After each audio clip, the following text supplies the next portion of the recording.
Bem-vindos ao canal A Voz da Ampulheta. Se você gosta de conteúdo histórico-filosófico, se inscreva, curta, compartilhe e comente suas dúvidas. Muito obrigado. No início, antes de tudo, havia o caos. Mas não o caos do trânsito ou da rotina. Era um abismo, sem forma, sem tempo, sem direção. Foi no meio desse vazio que os primeiros pensadores olharam para o céu, para o mar e para a própria vida. E se começaram a perguntar, e perguntaram: o que há por trás de tudo isso? Assim nasce a filosofia, não como resposta pronta, mas como coragem de perguntar, mesmo em meio ao turbilhão. Antes da filosofia, o mundo era explicado por mitos. O mito é uma narrativa sagrada, cheia de símbolos, mistura de imaginação, de religião e de fantasia. Explicava-se o trovão como a fúria de um deus, o nascer do sol como a viagem de uma carruagem divina. O mito não busca provar, mas dar sentido. Não mede, mas organiza a realidade em histórias. É assim que os antigos tentavam entender o mundo, por explicações irracionais dadas em imagens, que contavam ou descreviam as interações da natureza, de forma fantasiosa, fantástica. Enquanto muitos homens buscavam a riqueza, a glória ou o poder, havia uma classe diferente de homens, os filósofos, aqueles que queriam entender. Eles se perguntavam: o que é isso que existe? Por que as coisas são como são?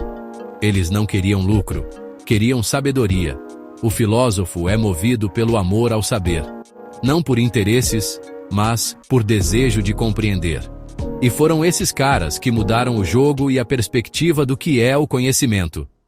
Os primeiros filósofos ficaram conhecidos como pré-socráticos. Viviam antes de Sócrates e investigavam a natureza do universo. Eles se perguntavam: qual é a origem de tudo? Existe uma substância fundamental que gera o mundo? Essa origem era chamada de arqué. Tales de Mileto dizia: tudo vem da água. Anaximandro propôs o apeiron, o indefinido, sem forma. Anaxímenes acreditava que tudo vem do ar. Heráclito dizia: tudo muda, tudo flui, e o próprio fogo simboliza essa mudança. Para Parmênides, ao contrário, dizia: o ser é imutável, e a mudança é ilusão. Demócrito explicou o mundo por átomos, partículas invisíveis e eternas. Anaxágoras trouxe a ideia de nous, um intelecto que organiza tudo. Esses pensadores abriram o caminho da filosofia com uma pergunta essencial: de onde vem tudo o que existe? Os fisiólogos viviam a busca pelo arquê, pela origem, pela possibilidade de que a resposta pela origem do mundo talvez não viesse só da religião. Com os pré-socráticos, começa a ruptura com o mito. A filosofia não se apoia mais na fé ou nas tradições religiosas. Ela busca explicações racionais. O discurso poético dá lugar a conceitos como physis, natureza, arquê, princípio, logos, razão, devir, mudança, ser, existência. Nasce um novo modo de pensar, baseado na lógica, na dúvida e na argumentação. Com o tempo, surgem os sofistas, professores que ensinavam a arte da persuasão. Mas nem sempre buscavam a verdade. Muitas vezes, ensinavam a vencer debates, mesmo sem razão. Por isso, foram criticados. A existência do erro, da falsidade e da ilusão exigia uma nova explicação. É possível que o não ser seja, de algum modo. Essa ideia abre espaço para o pensamento dialético, onde se busca a verdade por meio do confronto de ideias. A filosofia também levanta outra questão: o que é mais confiável, os sentidos ou a razão? O que vemos, ouvimos e tocamos pode enganar, mas o pensamento pode alcançar o que os sentidos não veem. Daí nasce a diferença entre mundo sensível, aquilo que percebemos com os sentidos, mundo inteligível, aquilo que só a razão pode alcançar. Esse debate será central nas ideias de Platão e influenciará toda a filosofia posterior. Antes do método, antes da prova, antes do silogismo, havia o abismo. Um abismo de incertezas, onde nem mesmo a razão sabia por onde começar. Havia perguntas que ainda não sabiam ser perguntas. E havia vozes que diziam: nada existe. O movimento é impossível. O mesmo é vivo e morto. Mesmo assim, o pensamento ousou responder. Sem ferramentas, sem certezas, sem garantias, apenas o impulso de compreender. Foi nesse cenário caótico e provocador que nasceu a filosofia. Zenão de Eleia foi filósofo que viveu no século V a.C. Ele criou uma série de paradoxos que desafiam a ideia comum de que o movimento é algo simples e natural. Um de seus paradoxos mais famosos é o paradoxo da dicotomia.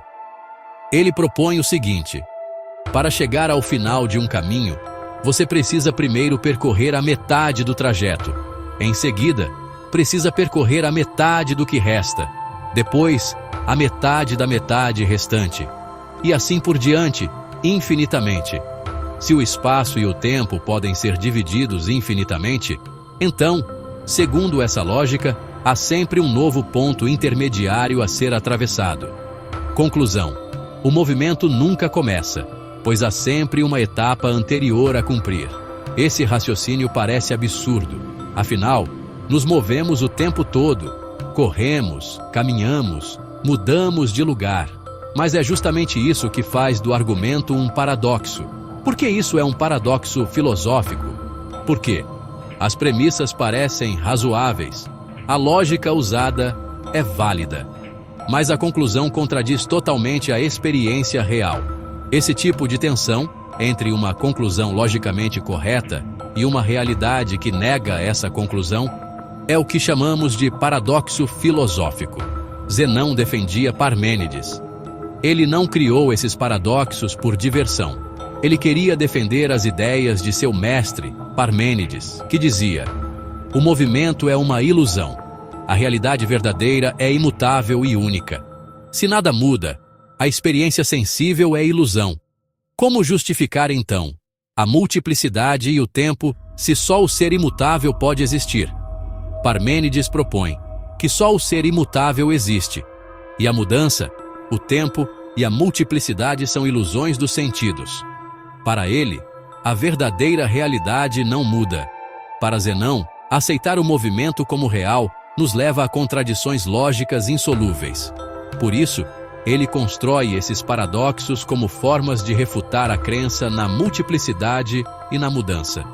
O que está em jogo aqui não é apenas uma charada lógica, ele está cutucando algo mais profundo. Os limites da razão humana.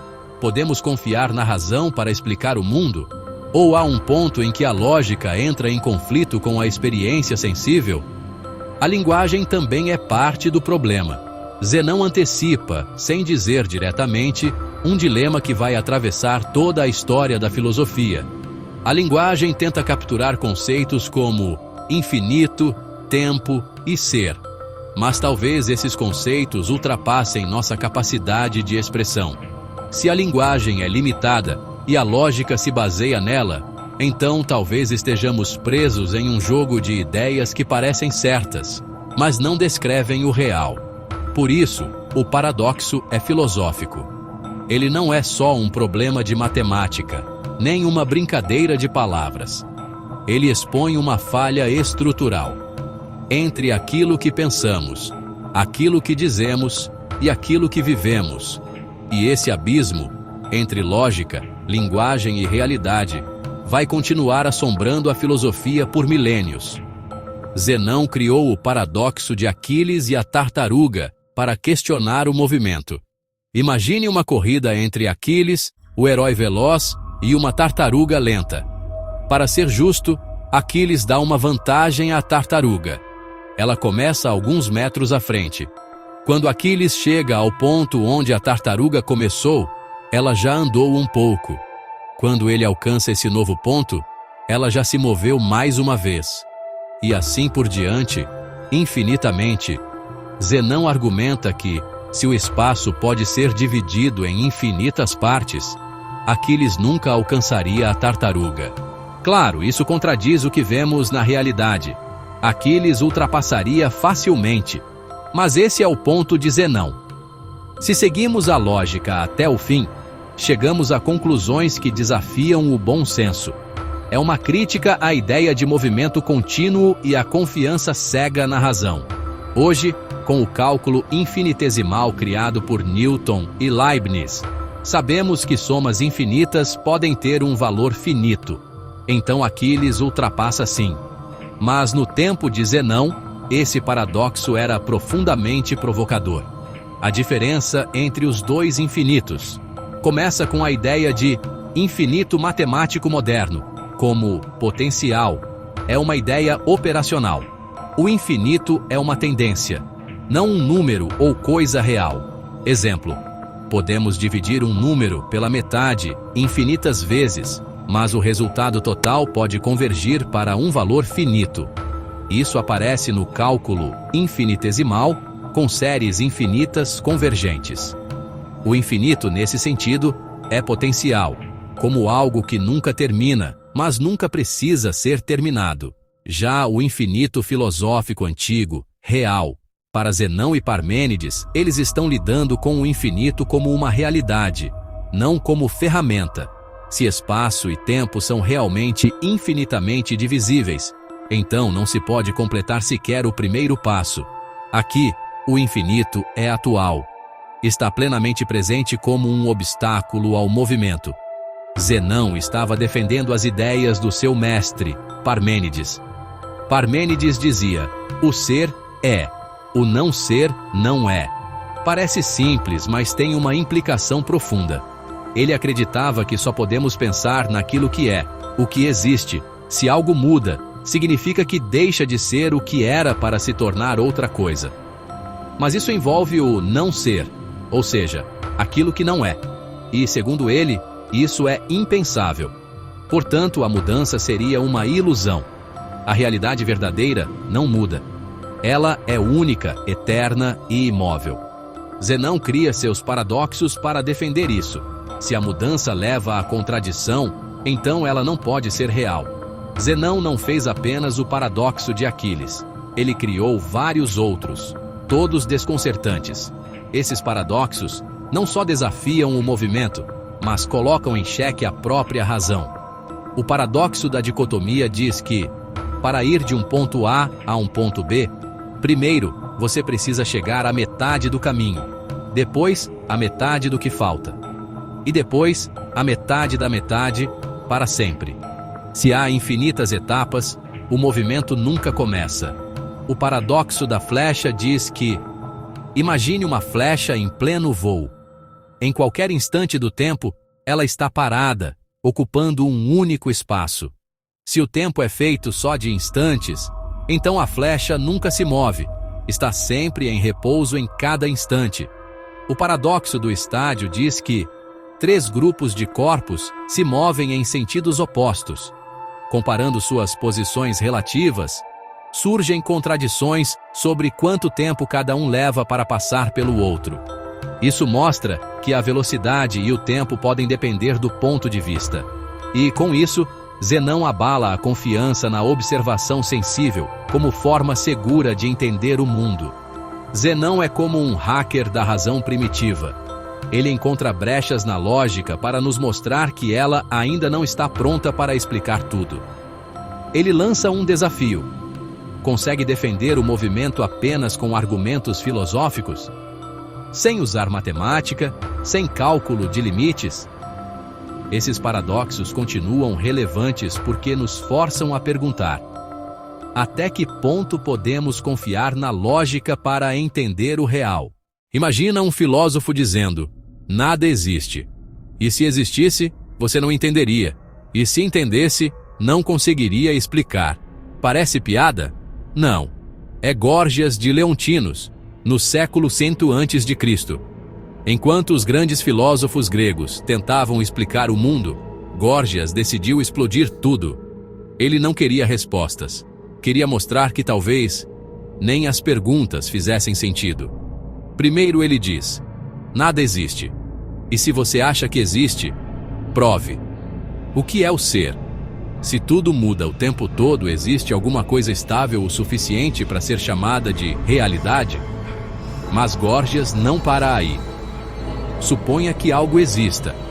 Como saber o que ele é de verdade? Nossos sentidos nos enganam. Nossa mente interpreta. Você só vê o mundo como sua cabeça permite ver. Então, talvez você nunca conheça o que realmente existe. E mesmo que você entenda algo, como comunicar isso para outra pessoa? Palavras são sons, símbolos. Cada um entende do seu jeito. O que eu chamo de azul pode ser bem diferente do seu azul. Resultado? Comunicar a verdade seria impossível. Górgias não está só fazendo drama. Ele está mostrando que a razão, a linguagem e a realidade talvez não combinem. Ele provoca a lógica antes mesmo dela se firmar como método. Um hacker da filosofia, muito antes de Nietzsche ou Derrida. Se não podemos confiar no que vemos, nem no que pensamos, nem no que dizemos. Como saber o que é verdade? Isso ainda ecoa até hoje. Górgias nos lembra: duvidar é o primeiro passo do pensamento. O efeito filosófico disso. Esse paradoxo radical serve para mostrar que a linguagem é instável. O conhecimento pode ser subjetivo. A realidade pode ser incognoscível. Para Górgias, esse sofista ousado do século V a.C., mais retórico do que filosófico, mas extremamente inteligente e perspicaz no uso da linguagem. Quando ele diz que nada existe, ele desafia a própria noção de ser. Se o ser existe, o que é o não ser? Como falar de um ou de outro sem contradição? Ele ironiza o fato de que, talvez o ser seja só um nome, não uma coisa real, e que se algo existisse, não poderia ser conhecido, ou seja, mesmo que algo exista, não temos acesso direto a essa realidade. Nossos sentidos são falhos, nossa razão é limitada. Como saber se o que percebemos é real? Ele antecipa dúvidas que vão aparecer séculos depois, em Descartes e Kant. Se fosse conhecido, não poderia ser comunicado. Suponha que algo exista e que alguém consiga conhecê-lo. Como garantir que outro alguém entenda da mesma forma? As palavras são símbolos arbitrários, e a linguagem não garante compreensão idêntica. Aqui Górgias antecipa questões da filosofia da linguagem, como as de Wittgenstein ou Derrida. Ele não está dizendo que ele acredita realmente nisso tudo, mas está mostrando que, se seguirmos certos pressupostos lógicos ao pé da letra, caímos na impossibilidade total de saber ou dizer qualquer coisa com certeza. É quase como um jogo de destruição filosófica, para forçar os pensadores a refletirem sobre os fundamentos do pensar, saber e comunicar. Heráclito viveu entre aproximadamente 540 e 480 a.C., na cidade de Éfeso, na Ásia Menor. Ele é conhecido por uma de suas frases mais enigmáticas e provocadoras. Não se entra duas vezes no mesmo rio. Por quê? Porque o rio está sempre mudando. A água que corre nunca é a mesma. E mais do que isso, você também não é mais o mesmo ao entrar de novo. O tempo passa e tudo em você, corpo, pensamentos, emoções, também muda. Para Heráclito, a realidade é feita de fluxo. Tudo está em transformação constante. Nada permanece idêntico a si mesmo. Esse movimento incessante é marcado por uma tensão entre opostos. Vida e morte, quente e frio, guerra e paz. Cada coisa só existe em relação ao seu contrário. Essa visão é radical. Ela desafia a ideia de que existe uma essência fixa, imutável, por trás do mundo visível. Ao contrário de Parmênides, que buscava o ser eterno, Heráclito afirma que o devir, a mudança, é a única certeza. Por isso, ele é considerado um dos primeiros pensadores a romper com a ideia de estabilidade. Em vez de buscar um fundamento eterno e imóvel, ele propõe que o conflito, o movimento e a transformação são a base de tudo o que existe. Parmênides e Heráclito representam dois caminhos opostos. Parmênides de Eleia afirmava: o ser é, e o não ser não é. Para ele, nada muda, tudo é uno, eterno e imóvel. Heráclito, de Éfeso, dizia: tudo flui, nada permanece. Para ele, tudo está em constante transformação. Ambos confiavam na razão, mas Parmênides rejeitava os sentidos. Heráclito, ao contrário, via o mundo como um jogo de opostos. Enquanto Parmênides defendia a lógica do não contraditório, Heráclito falava da unidade dos contrários: a guerra, a tensão, o conflito. Essa tensão entre o ser fixo e o mundo em mudança atravessa toda a filosofia ocidental. Por volta de 610 a.C., Anaximandro, discípulo de Tales, apresentou uma ideia ousada para a época. O princípio de todas as coisas não é um elemento visível ou concreto, como a água, o ar ou o fogo. Em vez disso, ele propôs o apeiron, uma palavra grega que significa o ilimitado ou o indefinido. Esse apeiron seria a substância primordial de onde tudo se origina e para onde tudo retorna. Apeiron é o termo usado por Anaximandro para descrever o princípio original de tudo, o que ele considera a origem do cosmos. O apeiron é ilimitado, eterno e indefinido. Ilimitado significa que o apeiron não tem limites. Ele não pode ser definido ou restringido. Isso o torna algo sem contornos fixos ou uma forma concreta. Eterno indica que o apeiron não tem começo nem fim. Ele não está sujeito à mudança ou ao tempo. Indefinido refere-se ao fato de que o apeiron não pode ser descrito ou compreendido de maneira clara, pois não possui características específicas que o definam. Ele é, por assim dizer, um vazio ou algo sem forma. Segundo ele, o surgimento das coisas acontece por um tipo de injustiça, um desequilíbrio que rompe a unidade do apeiron. Injustiça original é uma expressão um pouco curiosa, e para compreendê-la, precisamos entender o que Anaximandro quis dizer com isso. O conceito de injustiça aqui é metafórico e não se refere a um sentido moral, como a ideia de que algo é errado ou injusto, como pensamos normalmente. Na visão de Anaximandro, a injustiça está relacionada ao processo de separação. A ideia é que, ao originar o mundo, o apeiron se separou em elementos opostos, como quente e frio, seco e úmido, etc. E essa separação é vista como algo que perturba ou distorce a unidade original do apeiron. O ato de separar, de dividir o que era uno, é considerado injusto, porque interrompe a harmonia natural da unidade do apeiron. A reparação dessa injustiça seria o retorno ao apeiron, quando os opostos e as separações se unirem novamente, restaurando o equilíbrio cósmico. E esse desequilíbrio precisa ser corrigido. Tudo o que existe retorna ao apeiron, numa espécie de compensação ou justiça cósmica. Ao contrário de uma visão harmônica da origem do mundo, Anaximandro via conflito, tensão e retorno ao equilíbrio como forças fundamentais da realidade. Essa foi uma das primeiras tentativas de pensar o universo sem recorrer a mitos, explicando-o por meio de princípios racionais e impessoais. O principal problema aqui é o entendimento da origem do universo segundo Anaximandro. Ele nega uma explicação simples para o surgimento do mundo, como no caso de outras teorias que afirmam que algo específico, como a água ou o fogo, é a origem de tudo. Para Anaximandro, a origem é um princípio indefinido, infinito e eterno, o que não podemos conceber de maneira clara ou empírica. Ele também introduz um conceito de conflito cósmico. O mundo não surge de uma harmonia perfeita, mas de um desequilíbrio, o processo de separação dos opostos, que precisa ser corrigido ao longo do tempo. Essa ideia leva a questionamentos sobre a natureza da realidade, porque, ao contrário de outras filosofias que buscam uma origem harmoniosa ou lógica para o cosmos, Anaximandro vê o universo como um lugar de tensões e reparações, onde a separação inicial precisa ser consertada ao longo do tempo. Isso desafia noções de ordem e estabilidade no cosmos, propondo que a origem do universo é algo caótico e desordenado inicialmente.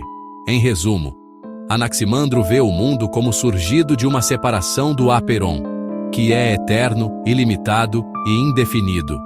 A ideia de injustiça aqui está relacionada ao fato de que essa separação dos opostos não reflete a harmonia original do apeiron. O problema ou desafio que ele coloca é justamente a explicação de como algo caótico e desordenado, a separação, pode se tornar o cosmos ordenado que vemos, sugerindo que o universo está em um processo de restauração ou correção contínua, onde o equilíbrio será alcançado quando as separações e tensões forem resolvidas. O paradoxo da igualdade surge no diálogo Fedro e também em Menon, onde Platão levanta um paradoxo interessante. Nunca vimos duas coisas realmente iguais, mas somos capazes de reconhecer a igualdade entre elas. Isso sugere que a ideia de igualdade não surge da experiência sensível, mas de algo anterior a ela, uma ideia inata. Essa conclusão se alinha com sua teoria das ideias ou formas, um mundo inteligível que está além da realidade sensível.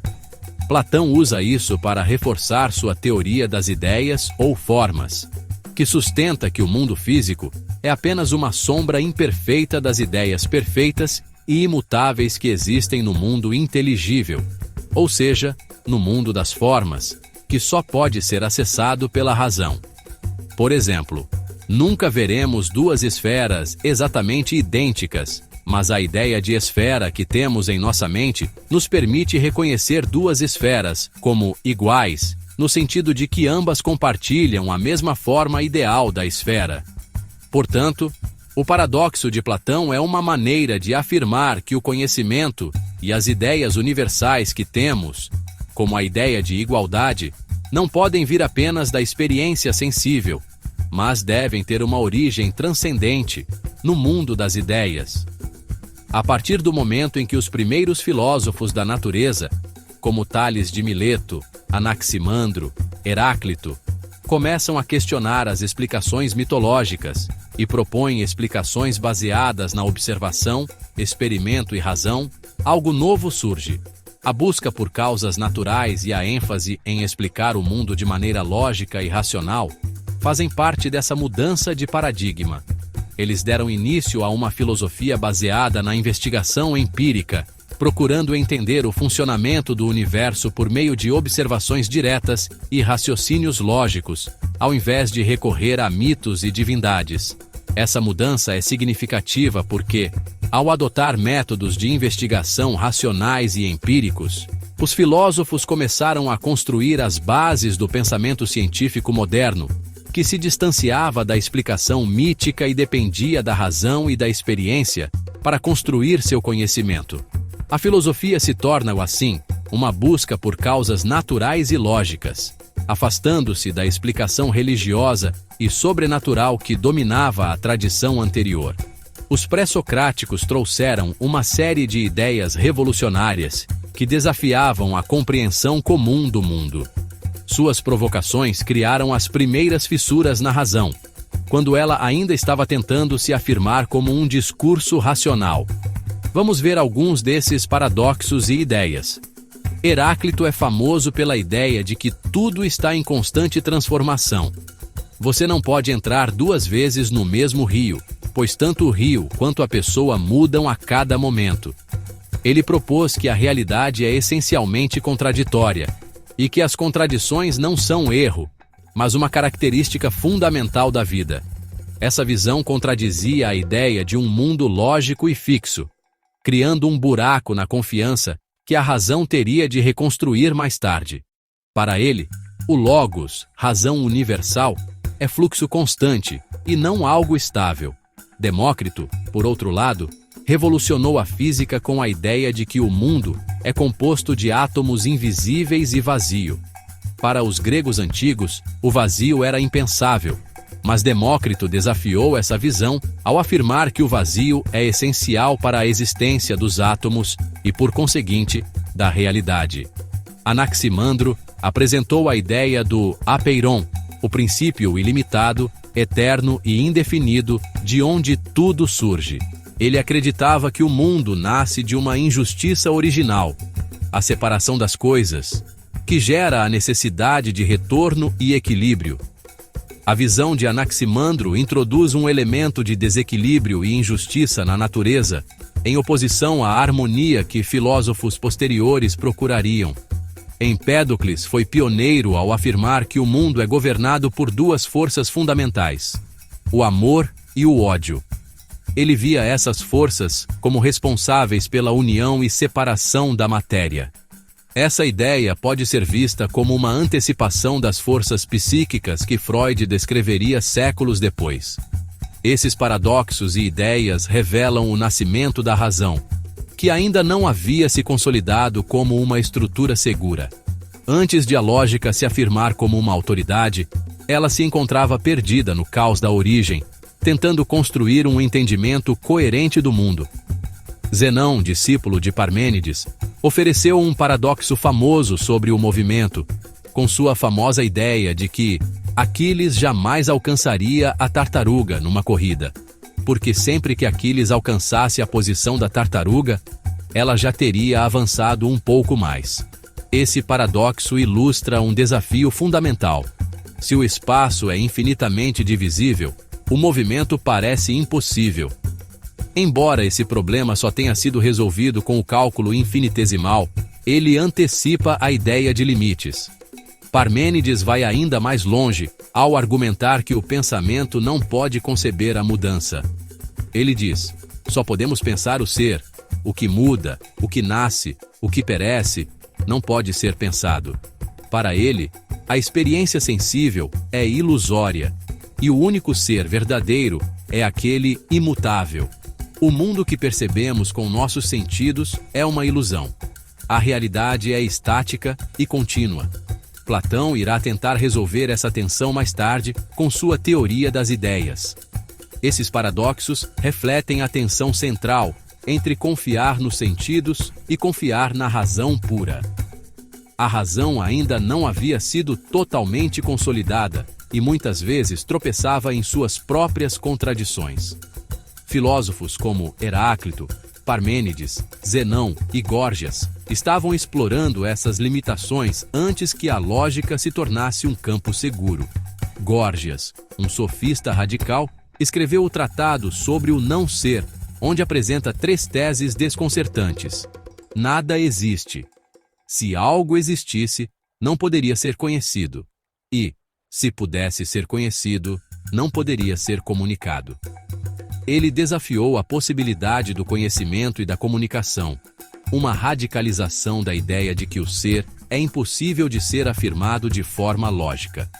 O pensamento pré-socrático e os paradoxos fundadores apresentam a razão como algo em construção, não como uma estrutura segura.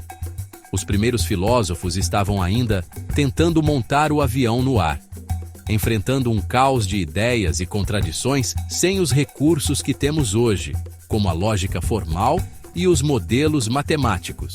O pensamento de Heráclito, por exemplo, desafia a estabilidade das proposições lógicas, pois tudo está em fluxo e mudança. Górgias, com suas teses radicais, implodiu a possibilidade de afirmar a verdade de maneira segura, obrigando os filósofos a repensar as bases do conhecimento e da linguagem.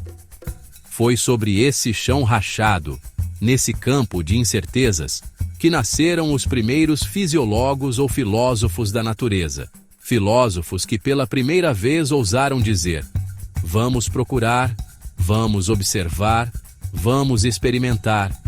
E ao fazerem isso, tentaram responder com a razão, não com mitos. Até agora você viu que Zenão já estava ali, quebrando a cabeça com o infinito, antecipando o conceito de limite sem ter sequer um X para chamar de seu. Parmênides, por outro lado, fazia uma proto-ontologia modal de responsa, sem lógica simbólica, só na força do ser. O que é, e o resto, ilusão. Heráclito era um proto-Hegel selvagem, meio místico, meio bêbado de vinho e guerra, dizendo que tudo muda, tudo flui, e que contradição não é erro, é motor. Aí vem Górgias, o performer filosófico. Derrida, sem pós-estruturalismo. Nada pode ser dito, Então vou dizer isso da forma mais absurda e elegante possível. No fundo, não era misticismo barato, era o nascimento da lógica e da epistemologia sem manual, sem alicerce, sem corrimão. Era filosofia com cheiro de pólvora e terra molhada. Era tentar montar um avião metafísico, enquanto ele já caía no abismo da linguagem. E é aqui que a coisa ganha força.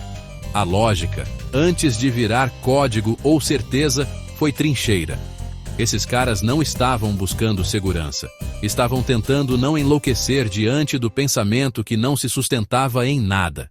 E talvez o mundo contemporâneo, com suas crises de verdade, linguagem, identidade, esteja mais perto disso do que dos manuais de lógica formal. Mas, por que a filosofia surge na Grécia? Um dos motivos está na própria linguagem.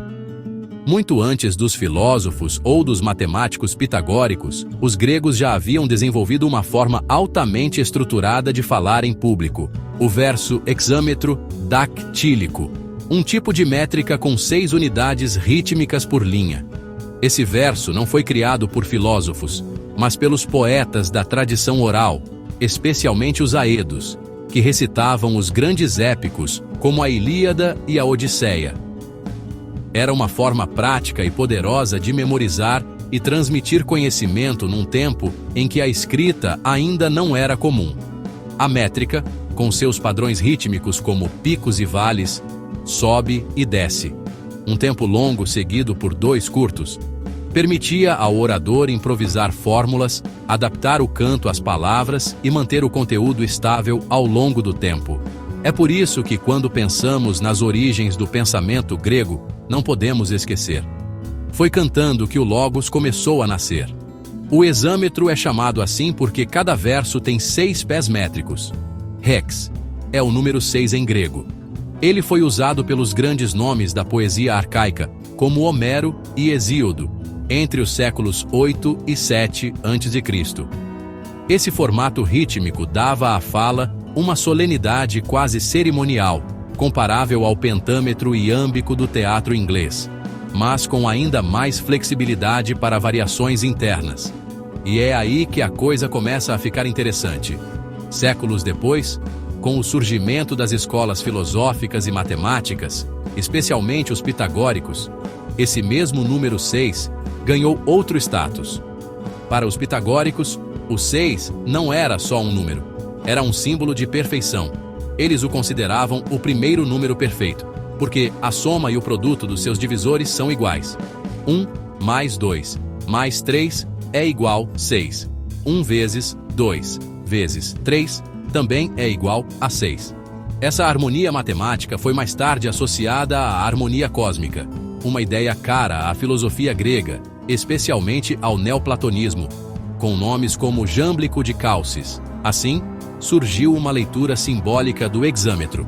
Os 6 pés métricos não seriam apenas ritmo, mas expressão de uma ordem cósmica, quase uma música do universo. É importante deixar claro, não há evidência de que os pitagóricos tenham criado ou sequer influenciado diretamente a forma do hexâmetro. O que aconteceu foi um movimento posterior de ressignificação. Os filósofos viram na antiga forma poética um reflexo da ordem que buscavam no cosmos. Em outras palavras, a poesia veio primeiro, por necessidade cultural, por estética e por oralidade.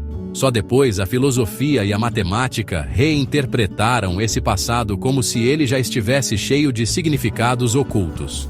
O hexâmetro dactílico nasceu na oralidade da Grécia arcaica, como ferramenta para memória e performance. Seus 6 pés são uma convenção métrica e não um símbolo místico original. Foi apenas mais tarde que os pitagóricos e os neoplatônicos passaram a ver nesse número uma espécie de chave do universo. Assim, o que começou como técnica poética acabou servindo de ponte entre a música, a linguagem e o pensamento abstrato, e ajudou a abrir caminho para a filosofia. A filosofia na Grécia surge, entre outras coisas, pela própria organização e estrutura da cultura grega, que estava profundamente ligada à linguagem, à música e ao ritmo. A medição do tempo e a construção de significados através de padrões repetitivos, como os encontrados na música e na poesia, foram cruciais para o desenvolvimento do pensamento racional, filosófico.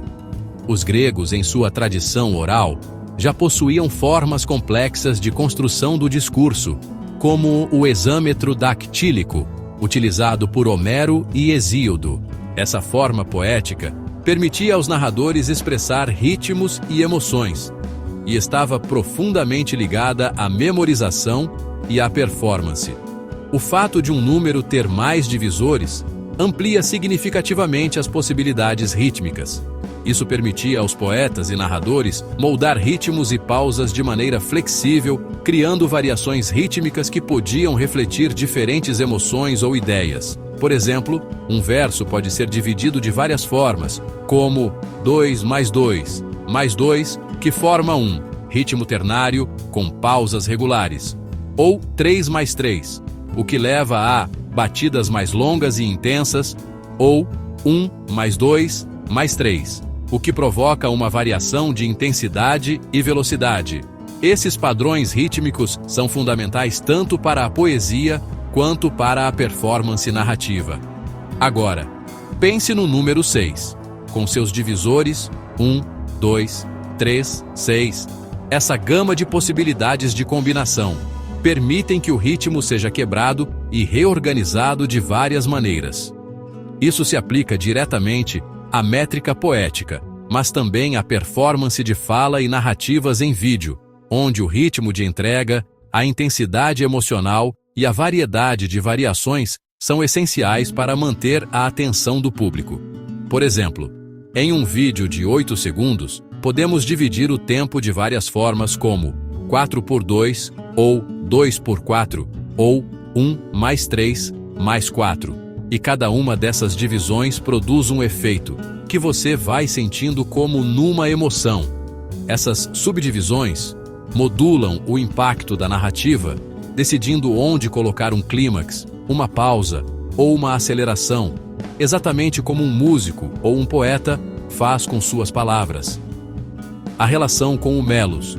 O conceito grego de melos envolve uma unidade rítmica e expressiva que junta palavra, ritmo e melodia. A música, a poesia e até a dança eram construídas com base nesse conceito. Pitágoras, famoso por suas descobertas matemáticas e filosóficas, via o número 6 como perfeito, porque seus divisores somavam exatamente o próprio número. 1 mais 2 mais 3 é igual a 6. Para ele, esse número representava uma proporção harmônica, que não só tinha beleza sonora, mas também estruturava a própria harmonia do universo. Esses padrões numéricos não eram apenas uma curiosidade matemática para os gregos. Eles eram fundamentais para organizar a música, a poesia e a própria fala humana de forma que criassem emoção e significados profundos. A filosofia surge na Grécia, porque essa cultura já possuía uma estrutura profundamente ligada ao ritmo, à música, à linguagem e à matemática. A filosofia grega, e especialmente os pré-socráticos, estavam construindo um entendimento do mundo que ia além do mítico e religioso, usando essa base de racionalidade que estava também intrinsecamente ligada a formas estruturadas de comunicação, como a poesia épica e a música. Em resumo, os gregos perceberam que a organização do ritmo e da linguagem tinha o poder de expressar tanto emoções quanto ideias, e ao estender essa estrutura para o pensamento abstrato, começaram a questionar a realidade de uma forma sistemática. Assim, a filosofia na Grécia surge como um desdobramento natural dessa capacidade de usar a linguagem e a razão para organizar o caos do mundo, tal como a música organiza o som e o tempo. É claro que essa jornada de entender a filosofia grega não termina aqui, pois o que vemos nos pré-socráticos é apenas o início de um movimento que vai se desdobrar em complexidade, explorando as fronteiras entre razão, linguagem e percepção. Como o ritmo da música e a estrutura da poesia, o pensamento filosófico também é uma contínua busca por harmonia, questionamento e significado.